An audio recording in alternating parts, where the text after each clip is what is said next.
kullu amrin, setiap perkara, setiap urusan yang tidak diawali, la yubda, tidak diawali bi bismillah, dengan bismillah, maka kerja cakap itu batal. Batal akta, terputus dan buntung, bukan batal. Ada juga riwayat lain mengatakan kullu amrin, setiap perkara, setiap urusan tidak dimulai dengan zikir kepada Allah, maka karajo cakap itu adalah terputus daripada berkah. Dalam riwayat lain bertemu kullu amrin, setiap perkara, setiap urusan yang tidak diawali dengan alhamdulillah, memuji Allah, maka karajo cakap itu menjadi putus dan buntung. Tiga riwayat. Ada yang mengecekkan bismillah, ada dengan zikir kepada Allah, ada dengan membaca alhamdulillah. Intinya awalilah pekerjaan perbuatan cakap itu supaya sempurna, dapat berkah, dapat keridaan Allah, dapat pahala dan seterusnya, dengan menyebut nama Allah. Karena hadisnya berbagai macam riwayat. Khusus mengenai bismillah, seperti dalam surah An-Naml yang baru kita baca, ringkasnya, laporan daripada burung hudhud ketika Nabi Sulaiman memeriksa barisan tentara dan pasukan. Ternyata di pasukan burung tak ketemu satu burung hudhud. Nabi Sulaiman memandang itu namanya tidak disiplin,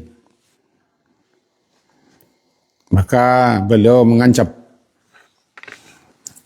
yang tidak disiplin kena hukum. Itu intinya, kecuali mendatangkan alasan.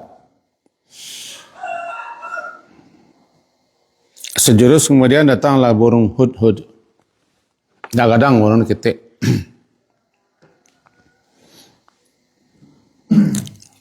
Setelah berbicara dengan Nabi Sulaiman, karena Nabi Sulaiman mengerti bahasa hewan. Tentu tidak perlu dulu kita analisa, kita kaji bunyi suara burung di mana letaknya, maka Nabi Sulaiman bisa mengerti. Sedangkan bahasa kita sesama manusia saya lah tidak paham kita bahasa lain kan. Intinya burung hudhud mengatakan yang terlambat datang, tidak ikut upacara, datang dari negeri yang sangat jauh, dari Yaman.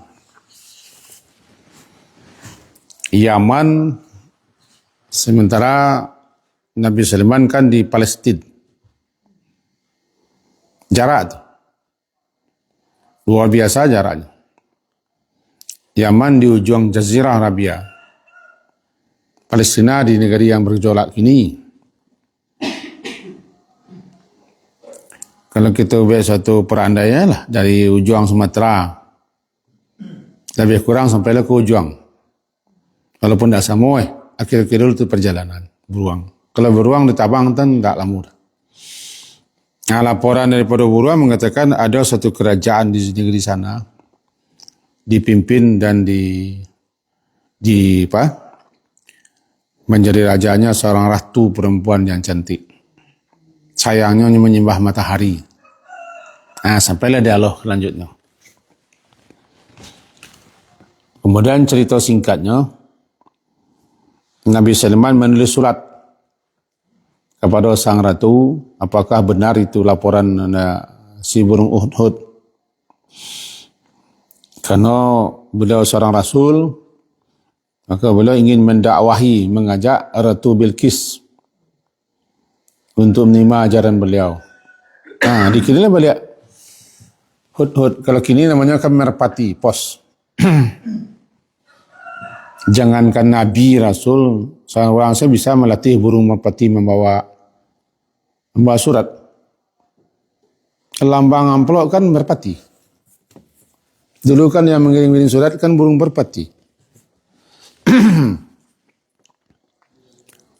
Isi surat Ceko itu, setelah dilemparkan surat Ceko oleh burung,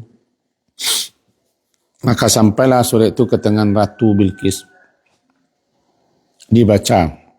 Isinya, innahu, sesungguhnya surat ini daripada Sulaiman.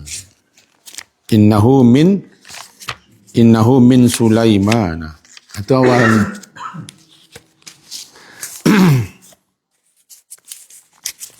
Wa innahu bismillahirrahmanirrahim. Dan sesungguhnya dimulai dengan bismillah. Isi surat ko atau surat ko datangnya daripada Sulaiman, tu kata Ratu Bilqis kepada para pembesar-pembesar di sidang kabinet, gitu bahasa awak. Ambo dapat kiriman surat. Surat kau mau baca itu bahasa awak kan. Terkirim dari raja dari Palestina namanya Sulaiman. Dan surat kau diawali dengan bismillahirrahmanirrahim.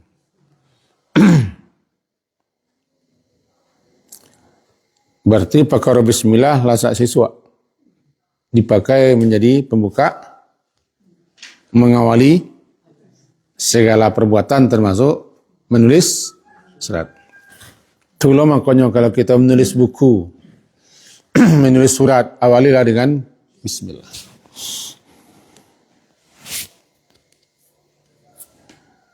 Nah, balik kita ke Jepengka. Setiap perbuatan, setiap kerja, setiap aktivitas, intinya, buka dan awalilah dengan menyebut nama Allah. Yang paling banyak penjelasan dengan bismillah. Walaupun nanti ada juga disebut dengan alhamdulillah, ada yang nanti disebut dengan bizikrillah. Yang penting awali dengan menyebut nama Allah. Berarti kita mengalamatkan kerja kita atas nama Allah. Untuk Allah, karena Allah. Lebih-lebih di belakangnya berbunyi. Yang tidak mengawalinya dengan menyebut nama Allah atau bismillah atau menyebut alhamdulillah, itu menjadi buntung, putus, akta, jazam, abtar. Buntung, putus dan terpotong daripada rahmat Allah, berkah Allah. Hadis-hadisnya ya samalah. Ada ulama yang mengatakan lemah. Dan ada juga ulama-ulama setelah menyelidiki hadisnya dapat kesimpulan hadisnya hasan. Silakan dipakai. Jadikan dasar. Intinya harus diawali dengan bismillah. Kenapa begitu besar manfaat, fadilah, keutamaan mengawali perbuatan, pekerjaan dengan bismillah. Di antara sekian banyak adalah dia sebagai penangkis, sebagai tameng supaya setan jangan satu ikut serta dengan apa yang kita lakukan. Seperti makan, tidak diawali dengan bismillah, setan ikut serta makan. Itu contohnya. Kalau kita masuk rumah, tidak menyebut nama Allah, setan satu masuk rumah. Kalau tidur, tidak baca bismillah, setan satu tidur. Berhubungan, kalau tidak baca bismillah, setan ikut berhubungan. Kalau keluar rumah, baca bismillah. Sehingga setan menyingkir dan lari.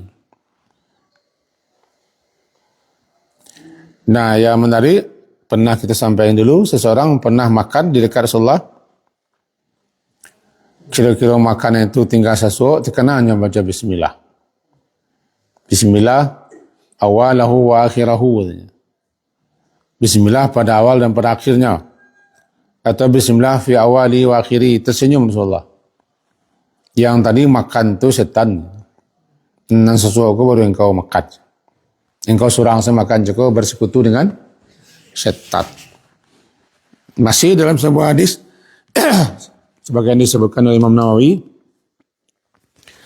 ketika orang membaca bismillah di pertengahan makan, setan yang ikut makan tadi memuntahkan, istaqa'a, memuntahkan apa yang dimakan. Jadi kalau setan makan tu dah nampak nasi usak. Tu betul lo kaji lagi. Tentu makanan kita berbeda lah dengan setan. Sang kita yang manusia asal beda-beda. Ada orang makan sagu, makanan pokok.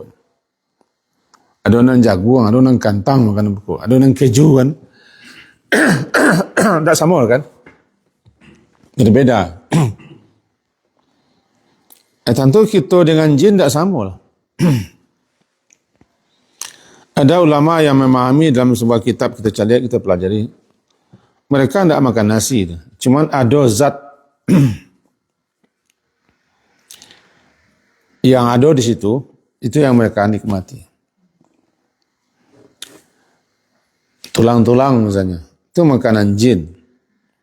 Tulang-tulang yang disembelih hewannya ketika menyembelih dulu dengan bismillah, itu makanan jin yang muslim.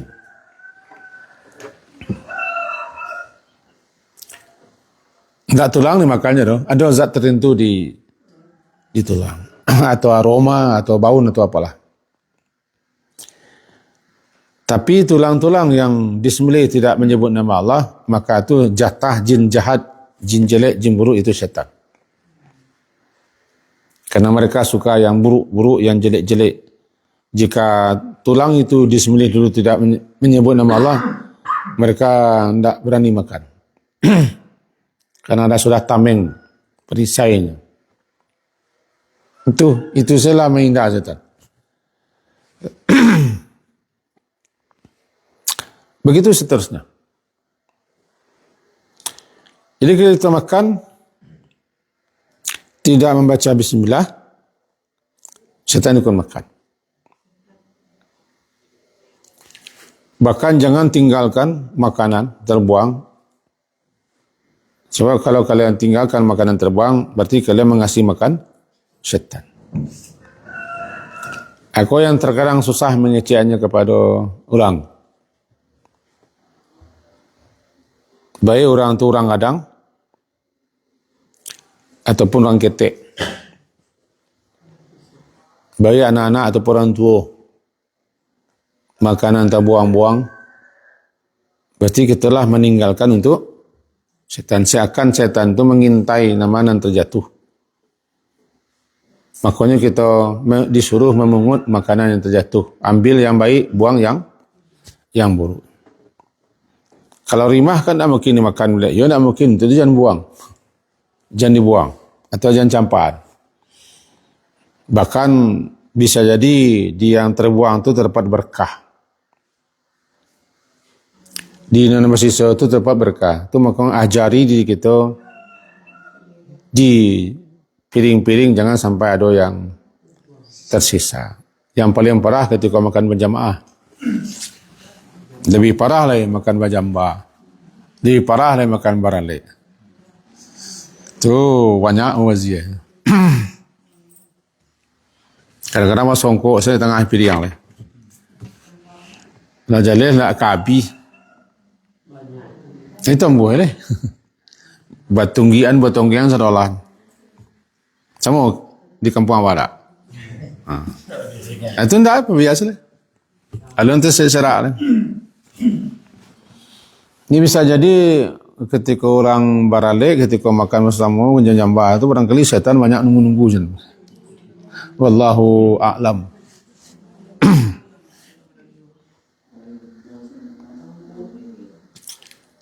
Itu penting. Karena setan atau jin jahat, jin jelek itu, mereka mencari cara untuk ikut makan. Bahkan di zaman Rasulullah pernah jin atau setan mendorong-dorong seorang anak perempuan untuk langsung makan. sehingga anak tu nak baca bismillah. Dengan begitunya bisa ikut serta melalui anak tu. Dan ada laki-laki dewasa pernah dorong-dorong makan. Dari jauh datang dorong, langsung saya mencatui, membiak tanpa bismillah. Malah itu setan bisa ikut makan. Begitu. Untuk itu diajarkan kepada kita, kalau ada anak atau cucu, langsung saya mencomot makanan, ingatkan, tunggu, bismillah. Kadang-kadang datang dari luar, langsung membawa ke rumah, jadi songgok, lutut cik. Kan cik. Buka kulkas, betul buah, langsung buah. Ingatkan. Karena setan ikut serta. Ini salah satu manfaat faedahnya itu. Agar setan jangan menyertai gitu dalam melakukan aktivitas, dalam mengerjakan suatu perbuatan. Awalilah dengan menyebut nama Allah, apakah bismillah atau baca alhamdulillah atau dengan berzikir, apapun bentuk zikir. Kalau lupa kalau terlambat walaupun sesuatu boleh tinggal tiba dimakan, baca bismillah awalahu wa akhirahu atau fi awalihi wa akhirihi. Termasuk ketika berwuduk. Dalam masalah berwuduk ulama-ulama kita berbeza memahami. Dalam sebuah hadis riwayat Imam Tirmizi dari Sa'id bin Zaid radhiyallahu anhu, qal, kece Sa'id bin Zaid, sami'tu Rasulullah sallallahu alaihi wasallam yaqul, aku mendengar Rasulullah sallallahu alaihi wasallam itu bersabda. Apa kata beliau? La wudu'a, tidak ada wuduk, liman, bagi siapa yang lam yazkur, bagi siapa yang tidak menyebut nama Allah ketika berwuduk. Hadis ko diriwayatkan oleh Imam Tirmizi nomor 25. Ada yang mengatakan hadis ko lemah, tapi ada juga ulama mengatakan menjadi hasan, baik, bagus. Maka siko kita celik-celik, ulama-ulama memahami banyak di antara beliau-beliau itu yang disebut dengan jumhurul ulama, mayoritas ulama. Seperti ulama-ulama yang bermazhabkan Hanafi, Maliki dan Syafi'i, beliau-beliau yang mulia itu memahami bahawa membaca bismillah ketika berwuduk adalah sunnah. Sunnah. Tetapi Hanabilah yang memahamkan, yang berpaham dengan Hambali, mereka menyatakan wajib hukumnya membaca bismillah ketika wuduk, kau nak batal wuduk. Itu kan berbeza. Hadisnya itu je. Atau yang beda? Memahami hadis itu. Di mana letaknya? Pertama, segi hadisnya ada yang mengajarkan hadis kelemah. Adu bisanadin da'ifin. Sanadnya lemah. Yang lain mengatakan walaupun lemah, tapi ada penguatnya, ada syawahidnya. Jadi kuatnya. Sehingga hasan bisa dijadikan dalil dan pegangan. Yang kedua, mereka memahami kata-kata la wudu'a. La wudu'a. Ulama-ulama yang memahami la wudu'a, la itu menunjukkan tidak sempurna, maka maknanya tidak sempurna. Tidak sempurna wuduk seseorang kalau dia tidak menyebut nama Allah. Jadi mereka beliau-beliau memahami kata-kata la kamala, tidak sempurna.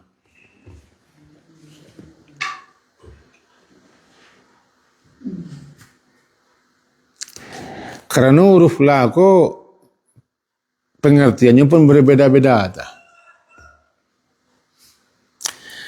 Yang mengatakan wajib, kata-kata la di belakang Allah itu bukan sempurna, tapi la sihata, tidak sah. Ini salah bapak ibu raja ilmu fikih. Betul, jangan salah.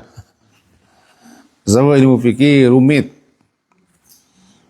Harus tahu lo usulul fikih, kedah-kedah kebahasaan, tidak segampang-gampang macam fatwa.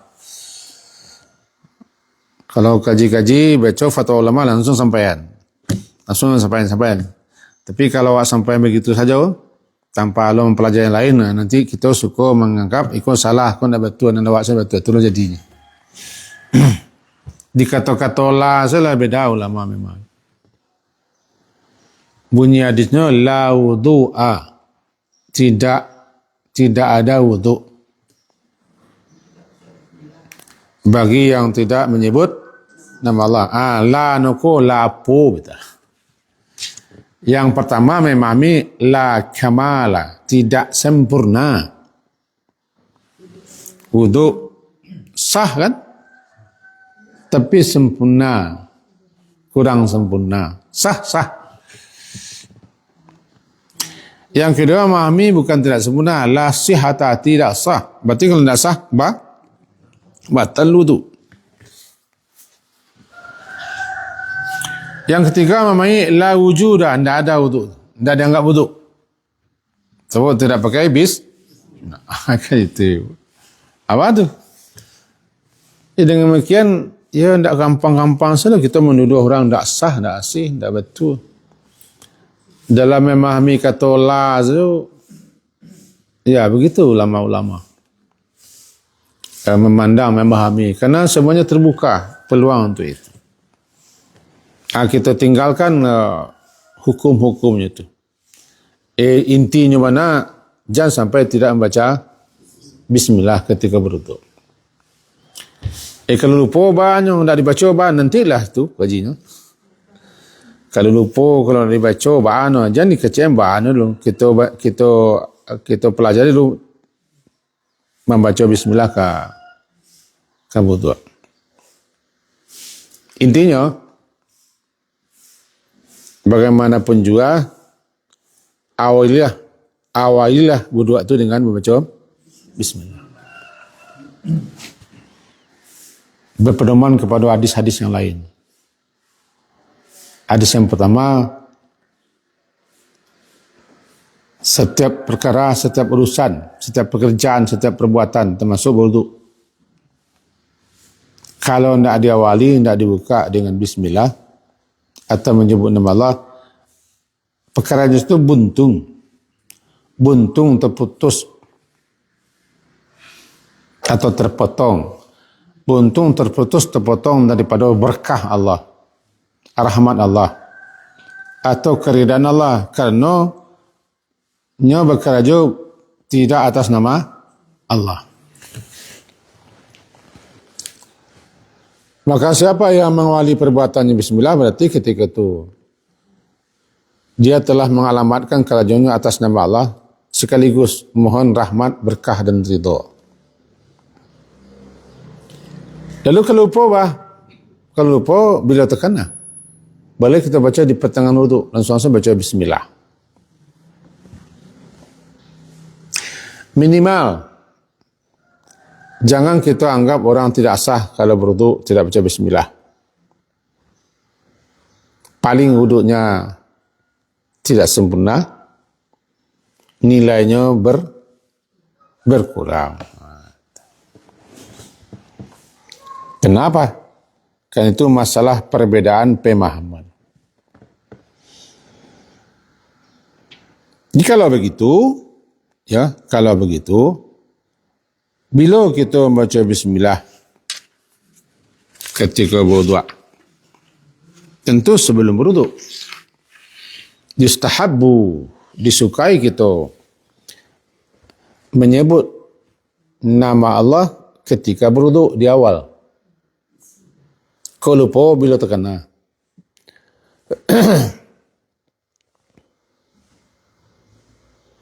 Yang kedua, kullama kana al-amal muwafiqan li sunnati kana akthar ajran. Setiap suatu amalan yang kita lakukan, kita kerjakan mencocoki sesuai dengan ajaran Nabi, maka ganjarannya jauh lebih besar. Jadi anggaplah ada orang baca bismillah berwuduk, ada orang tidak baca bismillah. Maka orang baca bismillah tentu nilainya lebih gadang,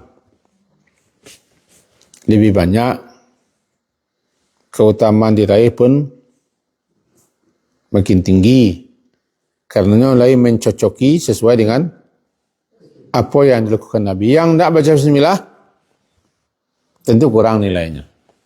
Batalkah? Kalau batal itu menurut pemahaman Hanabilah, namanya pemahaman ulama-ulama bermazhabkan Hambali, mereka anggap batal. Kalau batal tidak sah, kalau tidak sah ulang balik. Itu risikonya. Yang la sihatan tidak sah. Kalau tidak sah apa? Batal. Kalau la wujudah, tidak ada, wujudnya tidak ada, umpama saya ulang balik, maka terjadilah itu dia akan harus mengulang balik. Kerana menganggap batal. Apa yang kita pahami selama itu? Atau ada yang memahami selama itu berwuduk ke baca bismillah itu sunnah, suatu amalan yang sangat disenang disukai baca supaya sempurna wuduk kita, maka bacalah bismillah. Bagi yang memahami bahawa anda baca bismillah tetap sah, tidak masalah. Enam paling perlu diingat juga, yang berpendapat tidak sah, tidak ada anggap, tidak dipandang wuduk tu kalau nak baca bismillah, maka kali kau ni paciknya faham, harus konsekuensi, tangguang, konsekuensi, kalau lupa nak terkena atau bismillah, ulang wuduk dia. Itu kalau kita memacik suatu pendapat. Kok ada apa pendapat mau kau? Mula belajar gurumu tamat di sinan. Nah, sampai ko galanya jadilah. Tapi harus betul-betul teguh. Jangan mereka nama kalau ada wakse pecik. Nah, pilihan maningan. Kalau ada nyurang wak kare, tapi kalau surang lunak-lunak saya tu nak cerita tu kan. Aku perkara bismillah. Lalu bagaimana bismillah suka tu nanti ketika salat balik ke kerja juga balik.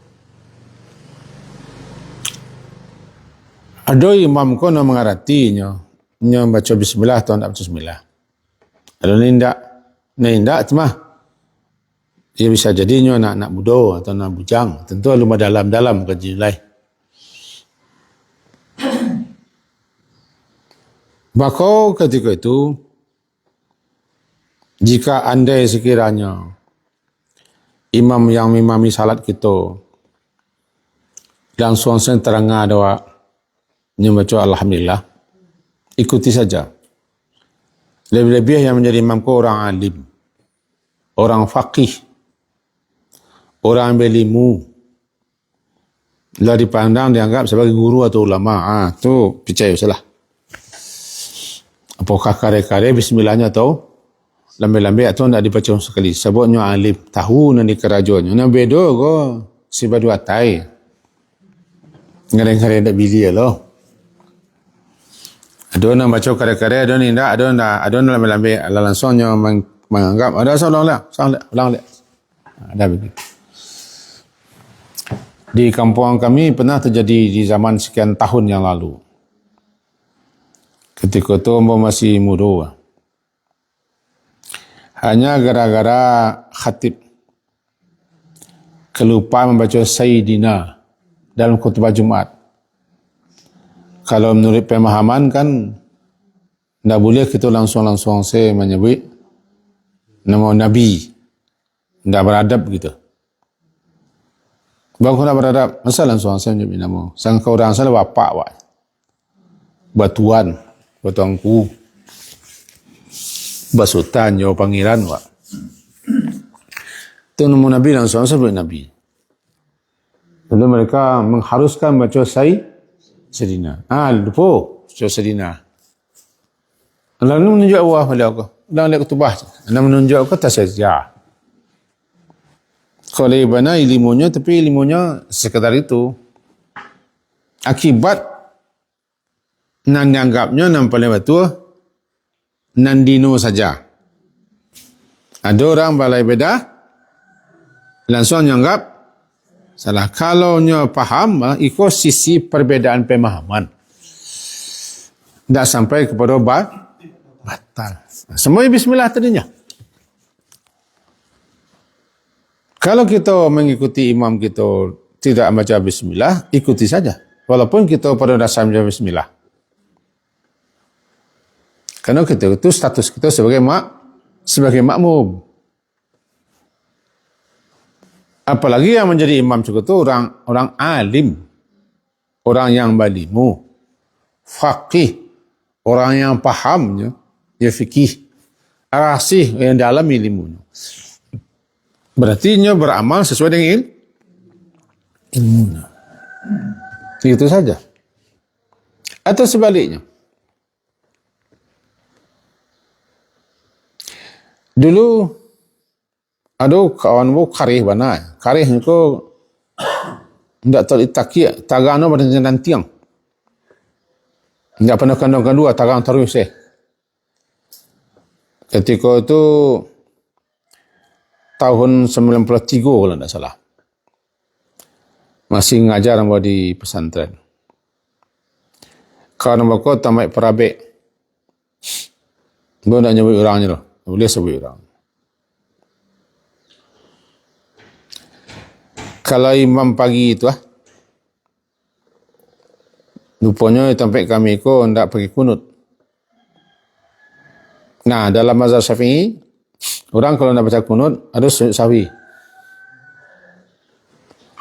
Dan imam ustaz ketika itu muka tidak baca kunut. Sebabnya mama ini tak perlu kunut.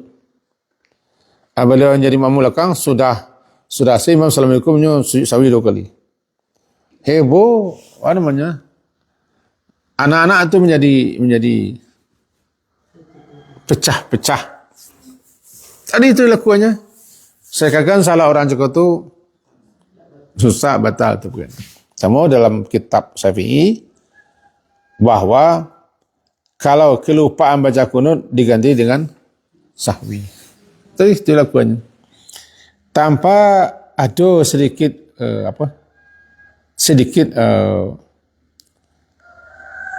lapang dado sebab kepentingan tentu kepentingan anak-anak banyak. Tentu anak-anak kubalah ustazku mangko itu heboh sekali. Tapi itulahnya dah tarangnya ko tak pernah kandu tarang taruih miang. Tak usah cubalah. Aku bayunya. Karis kurang. Jadi tidak terlalu takiak. Bila masih hidup gini. Boleh juga tetamu ini. Tapi itu pemahaman. Kalau abah sama ko, ya harus berlapang. Apalagi kita yang tak mengerti dasar-dasar ko, ya lapang-lapang salah.